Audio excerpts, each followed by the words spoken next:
Europe 1 Soir. 19h, 21h, Rudy Saada. Allez, deuxième heure de ce Europe 1 Soir avec à mes côtés pour décrypter jusqu'à 21h l'actualité du jour. Ophélie Roch, professeur de français et journaliste. Bonsoir. Bonsoir Rudy. Michel Fayad, analyste politique et géopolitique. Bonsoir. Bonsoir. Merci d'être avec nous sur Europe 1. Et puis Régis Le Saunier, grand reporter et resté avec nous, directeur de la rédaction d'Omerta. Merci d'être resté parce qu'on va parler d'un sujet que vous maîtrisez bien. Nous sommes avec notre invité de 20h10, Stéphane Boussois. Bonsoir. Bonsoir, c'est Sébastien. Pardon, Sébastien. Je ne sais pas pourquoi je vous ai appelé Stéphane. Il y avait bien écrit Sébastien sur ma affiche. Vous êtes chercheur en sciences politiques, directeur de l'Institut géopolitique européen à Bruxelles et auteur de l'ouvrage Trump, retour vers le futur. C'est aux éditions Mareuil. Merci d'être avec nous. On va tout d'abord commenter avec vous cette sortie évidemment attendue d'Emmanuel Macron, qui n'a pas eu de mots assez forts pour condamner l'initiative de Benyamin Netanyahou, donc de prendre le contrôle total de la bande de Gaza. Le président parle de désastre annoncé. Est-ce que c'est votre point de vue ? Écoutez, j'ai envie de dire, et après, je ne crois pas que, malheureusement, la France, et en particulier Emmanuel Macron, dans des agitations polymorphes depuis des années, ait pu avoir une quelconque influence sur le sort du monde et sur l'évolution des relations internationales, et en particulier au Moyen-Orient. Je crois qu'effectivement, Benjamin Netanyahou est relativement seul dans cette stratégie jusqu'au boutiste et tout à fait critiquable.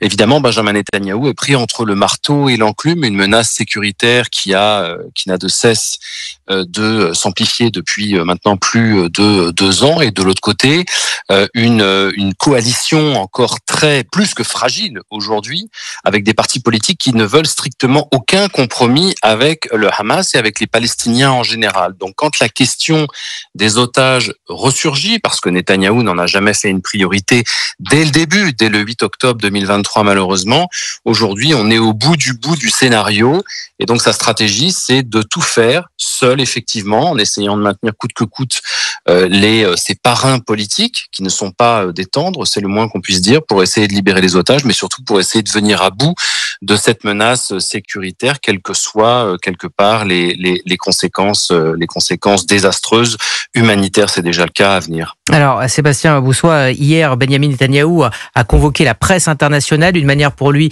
de se justifier et de parler de ses objectifs. Je propose de l'écouter. Jeudi dernier, le cabinet de sécurité israélien a ordonné aux forces armées de détruire les 2 derniers bastions du Hamas à Gaza. Contrairement à de fausses informations, c'est le meilleur moyen de mettre fin à la guerre et le meilleur moyen de le faire rapidement. Notre objectif n'est pas d'occuper Gaza. Notre objectif est de libérer Gaza, de la libérer des terroristes du Hamas. La guerre peut se terminer demain si Gaza, ou plutôt si le Hamas dépose les armes et libère tous les otages restants. Et nous ferons tout ce qui est en notre pouvoir pour défendre notre pays, notre peuple et notre avenir. Nous gagnerons cette guerre avec ou sans le soutien des autres. Alors Benyamin Netanyahou s'est ensuite exprimé en hébreu pour le public israélien. Parce qu'il fait face sur le plan national à une très forte opposition de son chef d'état-major, Eyal Zamir, qui est contre ce plan, le Forum des familles d'otages qui évidemment craint pour la vie si fragile de leurs proches. Quelle posture adopte Netanyahou selon vous ? Est-ce qu'il dit voilà, nous serons seuls ? Est-ce que c'est un homme d'État qui prend une décision courageuse, ou est-ce qu'on est devant un homme politique qui est dans la fuite en avant, comme le dit Emmanuel Macron aujourd'hui ? Écoutez, c'est compliqué de non pas de peser le pour et le contre, mais en tout cas de voir à quel point il y a cet homme qui a plus de 70 ans, qui est en fin de carrière politique, qui marquera l'histoire d'Israël dans un sens ou dans un autre, et qui, quelque part, a une forme de cohérence. Depuis 2 ans, il s'accroche à ses objectifs de guerre qui sont à la fois de détruire le Hamas, de sécuriser Israël et de libérer les otages.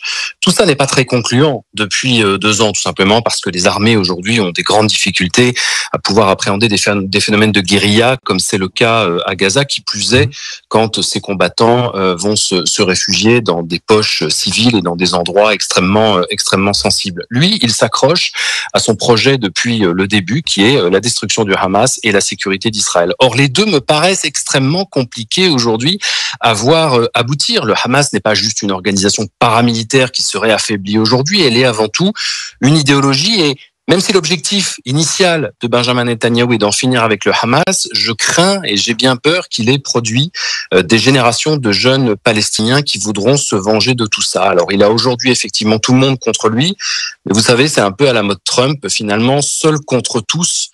Il se sent peut-être plus fort, en tout cas convaincu qu'il a un destin. Mais encore une fois, quelle autre alternative aujourd'hui, s'il avait fait, à mon avis, de la libération des otages une priorité dès le 8 octobre 2023, je pense qu'on serait dans un scénario tout à fait autre, où il y aurait une libération des otages, où il y aurait peut-être une capitulation du Hamas, mais en tout cas, où les Palestiniens et les civils ne seraient pas encore sous le feu et sous le joug de ce qui risque d'être extrêmement violent dans les jours et les semaines à venir. Michel Fayad, on sent effectivement le Hamas renforcé par les dernières séquences, notamment par l'émotion suscitée par les images de ces enfants amaigris, certaines relayées parfois d'ailleurs à tort, il y a eu des démentis dans les médias, mais il n'empêche que le Hamas a repris le dessus ces dernières semaines au niveau médiatique et donc dans les négociations également. Ma question, c'est de savoir, est-ce que cette stratégie de Benjamin Netanyahou de dire on va entrer et prendre le contrôle de la bande de Gaza, est-ce que c'est pas une manière de forcer le mouvement palestinien à se rasseoir à la table des négociations? En tout cas, c'est le cas, puisque ce soir, le chef du Hamas, Khalil al-Khal, a annoncé qu'il allait voyager au Qatar pour en Égypte, pour recommencer les négociations. Donc, en tout cas, c'est ce qui se fait concrètement. Maintenant, le Hamas ne voudra jamais déposer les armes. Donc, ça reste quand même le principal point d'achoppement, et un peu comme on voit en ce moment même aussi au Liban, où le Hezbollah a refusé également de désarmer. Donc en fait, et puis même, si je veux continuer, les Hachis al-Sha'abi en Irak, eux aussi ont même été institutionnalisés la semaine dernière. Ils sont devenus officiellement comme une force armée dépendant directement du cabinet du Premier ministre. Donc en réalité, il y a vraiment cette question-là, comment mettre fin à ces organisations alors qu'elles refusent de désarmer. Donc on peut critiquer la politique de Benjamin Netanyahou d'aller jusqu'au bout pour les combattre, mais en réalité, quelle est l'alternative? C'est ça le problème. Alors peut-être que l'alternative, je vais poser la question à Sébastien Boussois et je vous la repose à vous ici en studio juste après. Il y a un fait notable dont on n'a pas vraiment beaucoup parlé. Dans le sillage de la France, il y a 17 pays arabes qui pour la première fois ont condamné officiellement les actes du 7 octobre et demandé au Hamas de déposer les armes. Et parmi ces pays, on trouve l'Arabie Saoudite qui est un poids lourd, le Qatar, l'Égypte. Sébastien Boussois, qu'est-ce que ces pays peuvent faire pour débloquer la situation? Est-ce qu'ils n'ont pas la clé finalement? Alors non seulement Michel a effectivement raison, mais ça fait plusieurs jours que je ne cesse de parler de cette lettre et de ce courrier que vous venez de mentionner. Alors il est vrai que souvent on a tendance à dire que les pays arabes s'entendent souvent pour ne pas s'entendre, et puis il se trouve qu'il y a ce ferment, comme disait à l'époque le roi Hassan II, la cause palestinienne est un aphrodisiaque pour les pays arabes. Il y a un moment une sorte de cristallisation autour des pays arabes qui demandent quelque chose qui paraît de l'ordre de l'évidence aujourd'hui. Les gens qui accusent le Qatar d'avoir soutenu le Hamas, etc., alors qu'il était un intermédiaire avant tout demandé par les États-Unis et par Israël, se rangent aussi évidemment sur cette demande qui est à la fois la reconnaissance du drame du 7 octobre, mais également le désarmement du Hamas. Et Michel a tout à fait raison, c'est que je ne vois pas quelle autre alternative il y a dans ce contexte aujourd'hui. Il y a évidemment quelque chose de l'ordre de la schizophrénie qui est de demander à un mouvement dont on souhaite l'élimination, la libération des otages qu'il détient. On comprend très bien, partant de là, que le Hamas ne rendra pas les otages, parce qu'il sait très bien que s'il rend les derniers 25 otages vivants, et probablement les 25 qui sont malheureusement morts, ça en sera définitivement fini. Alors la question se pose du désarmement, mais également de l'intégration.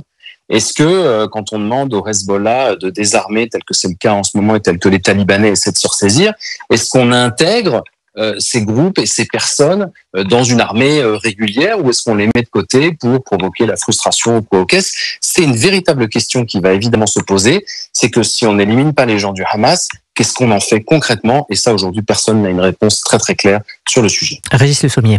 Oui, non, je rajouterais à tout ça, c'est que Benjamin Netanyahou non plus n'a pas de réponse justement à apporter en réalité, puisque il a fait la promesse au soir du 7 octobre d'éradiquer le Hamas. Ça a toujours été son mantra pendant ces diverses séquences, puisque s'attaquer au Hamas, ensuite il s'est attaqué aux alliés du Hamas avec le Hezbollah, avec la guerre contre l'Iran. Enfin, il y a eu tout un enchaînement de séquences liées à cet épisode de Gaza, mais au départ, l'objectif, c'était ça. Et on s'est rendu compte qu'avec ces diverses interventions de Tsahal dans Gaza, eh bien, la question de l'éradication du Hamas, elle a été difficile à mettre en œuvre. Et elle n'est pas nouvelle, hein. Vous évoquez les dissonances entre le chef d'état-major de Tsahal, Eyal Zamir, pardon, et Benjamin Netanyahou, mais il y a eu déjà avec Yoav Gallant, qui était ministre de la Défense, qui avait dit explicitement on n'éradique pas une idéologie à propos du Hamas. Et le problème auquel est confronté Benjamin Netanyahou aujourd'hui, c'est que l'emprise du Hamas sur la bande de Gaza, elle n'a pas diminué. Une petite anecdote qui avait été, petite phrase qui avait été prononcée par Anthony Blinken au moment où il a quitté son poste au moment de l'élection de l'arrivée de Donald Trump. Il avait dit le Hamas a reconstitué son potentiel militaire, pas militaire, mais son potentiel de militant d'avant le 7 octobre. C'est-à-dire qu'en fait, il a déjà recréé, c'est-à-dire qu'il y a eu un certain nombre de ces militants qui ont été éliminés, mais qu'il en a autant aujourd'hui. C'est Blinken qui l'a dit. Et donc, ça veut dire quoi? Ça veut dire que, oui, on n'éradique pas une idéologie. Oui, dans le contexte de la bande de Gaza, où on a un territoire qui est détruit à près de 80%, c'est clair que les familles des 2 millions d'habitants qui vivent là sont complices du Hamas, vivent avec le Hamas, et que le Hamas fait corps avec ça. Et permettre finalement à une autorité palestinienne quelconque, que ce soit le Fatah ou que ce soit une institution internationale, puisque Benjamin Netanyahou dit on ne va pas occuper définitivement, on va remettre le pouvoir à un moment, mais à qui veut-on le remettre? Et concrètement, qui pourrait diriger la bande de Gaza? Aujourd'hui, ça, c'est des questions absolument cruciales sur lesquelles, hélas, ni Benjamin Netanyahou ni personne n'a vraiment de réponse. Michel Fayad. Oui, je voulais juste rajouter une chose pour que les auditeurs le sachent, c'est que le 7 octobre, il n'y avait pas que le Hamas qui a fait les attentats. Il y avait également le djihad islamique et les brigades des martyrs al-Aqsa. Et l'un des leaders historiques des brigades des martyrs al-Aqsa, c'est Barghouti, que certaines personnes en France présentent comme l'alternative au Hamas, sans savoir que son organisation a participé aux attentats du 7 octobre. Et il y a aussi une autre chose qu'il faut dire, parce qu'Emmanuel Macron parle souvent de l'autorité palestinienne, c'est que ces mêmes martyrs des brigades al-Aqsa, ces brigades des martyrs d'Al-Aqsa sont liés au Fatah, font partie en réalité, même s'ils ont une grande autonomie, font partie du Fatah, donc de l'autorité palestinienne. Et donc ils ont participé au 7 octobre et ouvertement ils l'ont revendiqué. L'autorité palestinienne qui rémunère encore les personnes qui ont commis des actes de terreur. Non seulement ça, vous avez parfaitement raison, mais il y a aussi une autre chose. Certains ont été libérés aussi. Oui. Beaucoup de ces mouvements-là, du djihad islamique. Et on les a envoyés en plus en Cisjordanie, comme quoi il pourrait y avoir un nouveau front. Mais il y avait aussi un autre élément, c'est que entre 1948 et 1993, il y a eu moins d'Israéliens tués que entre 1993 et 2000, c'est-à-dire la deuxième intifada. Imaginez-vous, c'est-à-dire que lorsque on a lancé le processus de paix, il y a eu plus de morts que lorsqu'il n'y en avait pas. C'est quand même choquant. Et ça en dit long en fait sur la perspective de paix malheureusement sur cette région qui semble bien lointaine.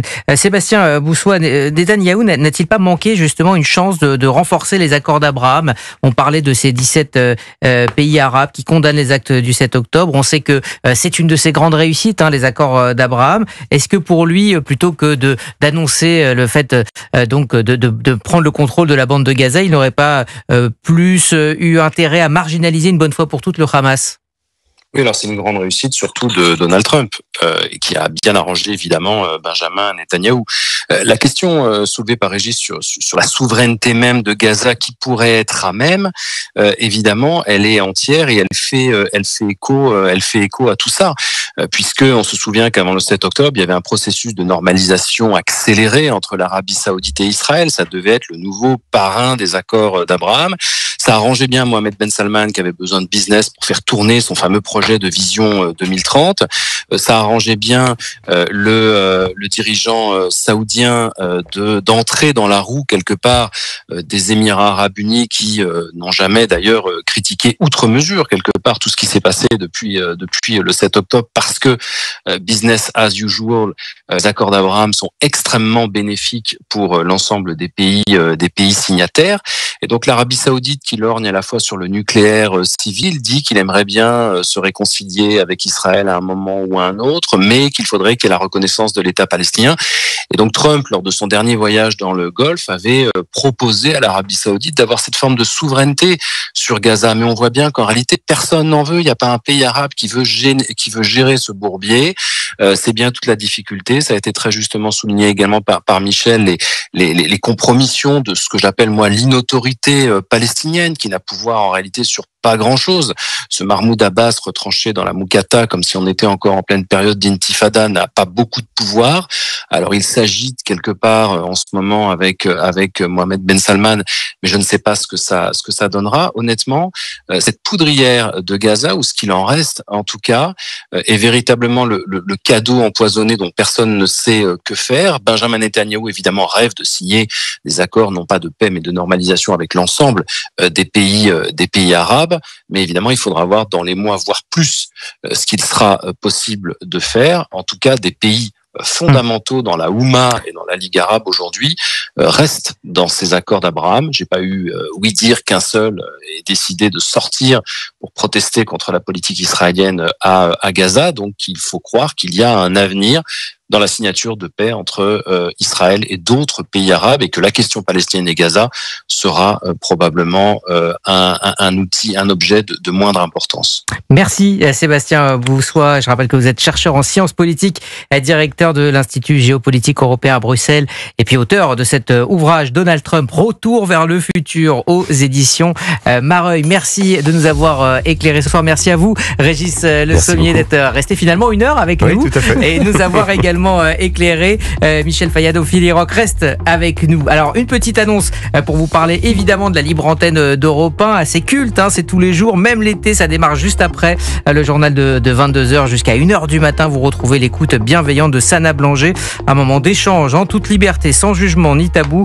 Si vous souhaitez témoigner, partager votre expérience, eh bien laissez dès maintenant vos coordonnées en appelant Europe 1 01 80 20 39 21, appel non surtaxé 01 80 20 39 20.